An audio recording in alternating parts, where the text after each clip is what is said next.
هذه قرية الزعينية، وهي قرية كردية في منطقة جسر الشغور في محافظة إدلب، حيث تبعد عن منطقة جسر الشغور 14 كيلومتر، وعن ناحية بدامة حوالي 7 كيلومتر.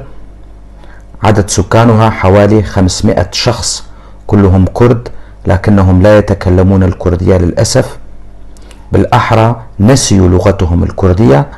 يمر بها نهران وهما الزعينية والفشون. القرية تشتهر بزراعة الخوخ والتفاح والخضروات. من عائلاتها حاج سليمان، الليري، والحسين. هذه المعلومات وصلتني من أحد أبناء منطقة جسر الشغور، وأنا ألقيها بصوتي. أنا علي عبد الله كولو، منطقة درباسية في محافظة حسكة.